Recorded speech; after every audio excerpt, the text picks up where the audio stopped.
gudoomiyaha baarlamaanka dowlad goboleedka Hirshabelle Sheekh Cismaan Barre Maxamed iyo mas'uuliyiin ka tirsan Hirshabelle ayaa ka qayb galay munaasabad ay ku qalin jebinayeen arday wax ka barata jaamacadda Joobkay faraceeda magaalada Jowhar sidoo kale waxa ka soo qayb galay maamulka Joobkay waalidiinta ardayda qalin jebinaysay iyo marti sharaf ardadani ayaa dhameysatay waxbarashada heerka koobaad kuleedaha caafimaadka beeraha iyo maamulka iyo maareynta waxaana halkaasi ugu horeyntii ka hadlay qaar ka mid ah ardayda qalin jebinaysay iyo macallimiinta jaamacadda Joobkay faraceeda magaalada Jowhar waxayna si aad uga hadleen muhiimadda bulshada waxbarashada ay u leedahay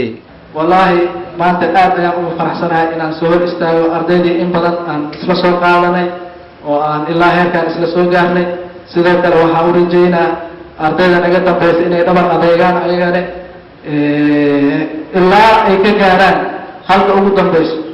ardayda jaamacadda guud ahaan ee qalin jebisay jaamacadda Joobkay waxay gaaraysaa 167 arday oo xarumaha kala duwan ee jaamacadda Joobkay ka qalin jebisay qaybta aan hadda maanta u dabaaldeg xirfadooda gaarka ah ee qaybta Jowhar waxaa ka qalin jebinaysa 47 arday oo ka kala socda 3 kuliyadood waxa iyana halkaasi ka hadlay maamulaha jaamacadda Joobkay faraceeda magaalada Jowhar Ali Aadan Ahmed iyo Maxamed Xasan Doob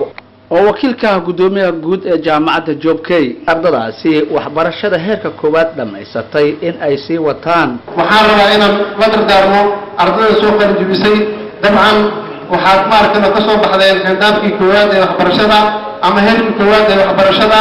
kaasoo ah heerka bachelor degree maanta waxaad ku guuleysaan heerkii labaad oo ah master degree waxaan ku barnay insha Allah in waxbarashadii ay meesha ka sii wadaan waxaan rabnaa inaan idin sheegno wax badan ay ugu soo dhacay ardadii ka baxday iyo kuwa master degree haysta wareegayo runtii anigu taas waa ka doonahay waa rabaa in ay jirto shaqo la'aan baarsan laakiin ardayda jaamacadaha Joobkay ka baxday qaar waa gudoomiyayaal baarlamaan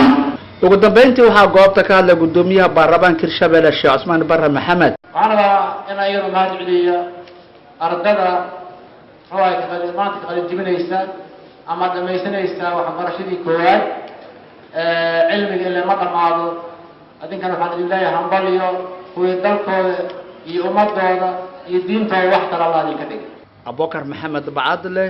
warbaahinta qaranka caasimadda dowlad goboleedka Hirshabelle magaalada Jowhar.